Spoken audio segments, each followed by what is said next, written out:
So the Arabic letters could be put in a different order according to the place of their pronunciation. This is where each letter comes from, depending on your use of the vocal organs. And as I said last time in the introduction, we are going to be starting with the sounds produced by the glottis. They come in the letters ha and hamza. And these two letters produce the sounds ha and eh.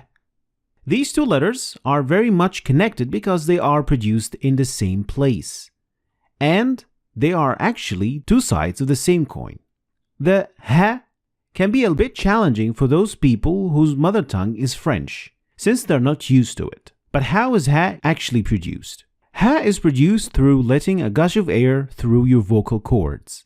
We also call it the vocal folds. And it resembles the H or the ha in English.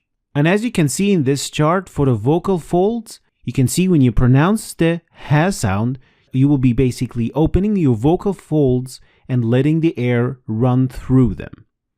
It is much the same process that you make when you yawn. Here are some examples for the ha sound. هلك هلك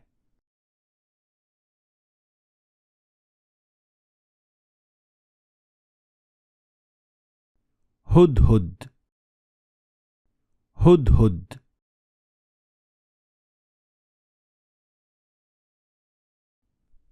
هند هند. So, as we've pointed out, the ha is produced by letting the gush of air through the open vocal folds. The hamza on the other side is produced by closing your vocal folds. So in a sense, it's the opposite action of the ha sound. The sound is produced by the formed air behind your vocal folds. And in order to understand the point, here is a chart for the vocal folds. And in producing the hamza or the sound, the sound is produced by keeping the air behind the vocal folds, which produces the sound. Here are some examples for the sound, the hamza. فناء فناء ثأر ثأر سماء سماء. As you've seen, closing the vocal folds is the most important characteristic in pronouncing the hamza.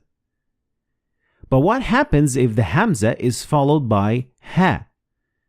What's going to happen is a small explosion of air because you have stopping the air and then releasing all of it at once. Like in the example, أهل أهل. You have stopping of the air when you're pronouncing the hamza. Then you're going to let all of this at one time when you pronounce the ha sound. Here are some practice for the hamza and the ha. Try to pronounce these words on your own and then compare them to my pronunciation.